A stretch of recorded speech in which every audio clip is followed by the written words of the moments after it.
Hello friends, Satyavan Namdev Javir and family या YouTube चॅनलमध्ये मी तुमचं परत एकदा स्वागत करते।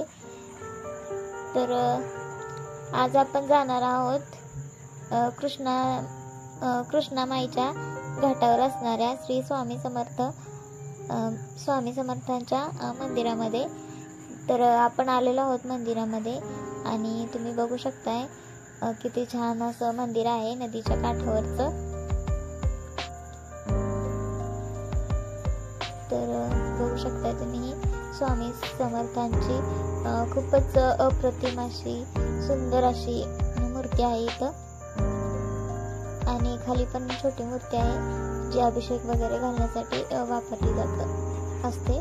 आणि इथं श्रीच्या पादुका देखील आहेत, इथून तुम्ही दर्शन घेऊ शकताय।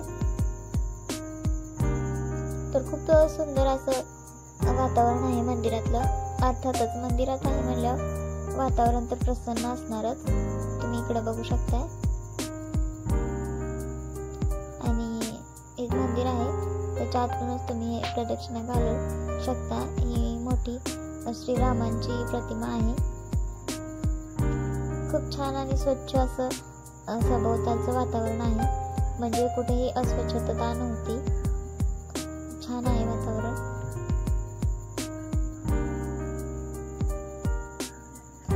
सांगलीकर असतील तर नक्कीच या ठिकाणी तुम्ही या मंदिराला भेट दिली असावी।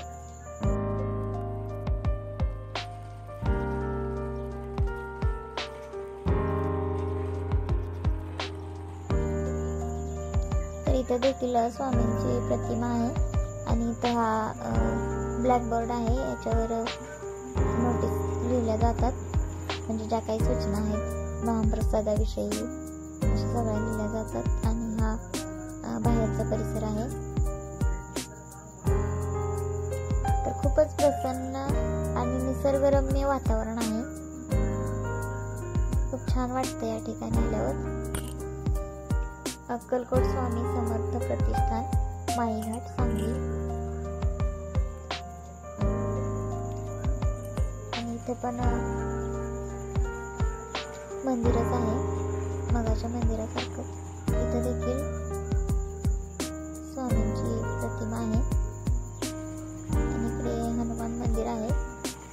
याच मंडपात अजून अशी 2 मंदिर आहेत, अजून बघू। आणि मागे छान असं उंबराचं झाड आहे, इथं पिण्याचं पाणी देखील ठेवलेलं आहे। आणि स्वामी समर्थांचे फोटोज लावलेले आहेत मागं, तुम्ही बघू शकताय।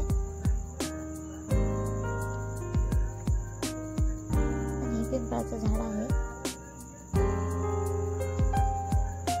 तर ते मगाशी गेलेलो आणि अशी एकाच ठिकाणी मंदिर आहेत।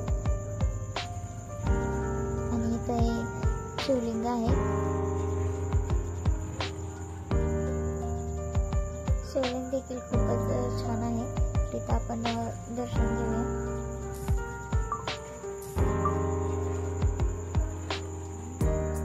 आणि इथं महाप्रसाद असतो पौर्णिमेला,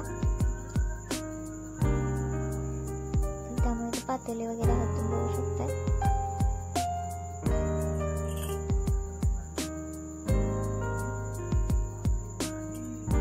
आणि मंदिराच्या बाहेर आलेलो आहे आपण नदीच्या साईडला। अगोदर इथं नव्हतं, पण आता असं बांधून असं छान बसण्यासाठी केलेलं आहे। आणि इथून नदीचा परिसर सुद्धा खूपच छान दिसतोय। तर व्हिडिओ कसा वाटला हे कमेंट करून नक्की सांगा, आणि या ठिकाणला अवश्य भेट द्या। आणि चॅनलला लाईक करा, शेअर करा, सबस्क्राईब करा। धन्यवाद।